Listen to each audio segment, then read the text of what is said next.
East versus West is going through its most delicate moment since it was founded. Apparently, the crisis began when athlete Sergey Kalinichenko posted on Instagram that he hadn't been paid for his match at King of the Table 12, held in September of last year. He also announced that he would no longer take part in future East versus West events, since Engin was not part of the project anymore. Following this, many other athletes, such as Ivan Matyushenko, Gennady Kvikvinia, Petro Marharint, Ibrahim Sagov, Kamil Jablonski, Denis Siplenkov, David Dadikian, Zaur Paizulov, Artyom Morozov, Rino Masic, Georgy Tautiev, Oleg Petrenko, and Evgeny Prudnik also spoke out. Petro Marharint additionally claimed he hadn't been paid for his participation in King of the Table 14. Overall, most European athletes have aligned themselves with Engin, and many of them have decided to stop participating because he is no longer involved in the organization. Shortly after, it was revealed that Engin Terzi had sold 100% of EVW Sports, which includes East versus West and King of the Table, to Robert Baxter and Dexter Tan, who are now listed as the sole owners. According to Dexter, Engin was no longer an owner, but rather an employee in charge of organizing the matches, and he left about a week ago due to a conflict or lack of communication with him. Engin Terzi, however, denies these claims. He says he has signed agreements granting him full rights and a share of the company, which would even be inherited by his son in the event of his death. He accuses third parties, possibly Baxter and Dexter, of trying to take full control without any ethical or legal right, and claims he was pushed out.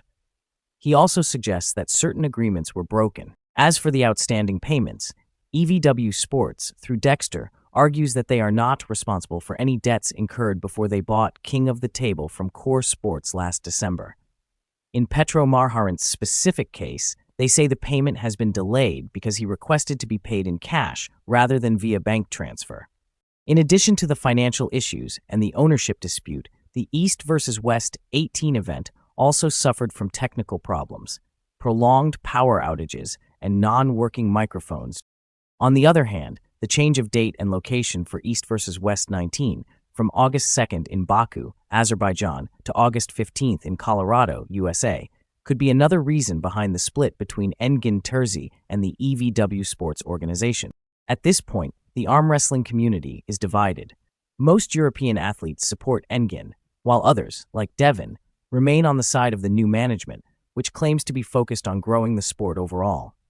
The situation remains uncertain, with many questions surrounding future events like East versus West 19, as well as the possible participation of key figures such as Vitaly Lalatin.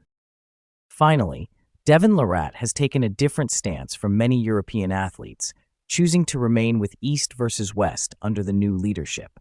He questions the athletes who are announcing their departure, suggesting they might be acting emotionally and without having all the information.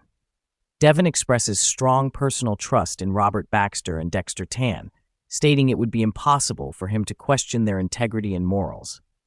He argues that Robert Baxter saved East versus West from disappearing long ago by purchasing the company.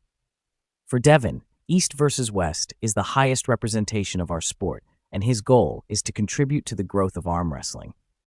Devon remains optimistic about future events, such as the upcoming Shaw Classic, and encourages European athletes not to leave East versus West.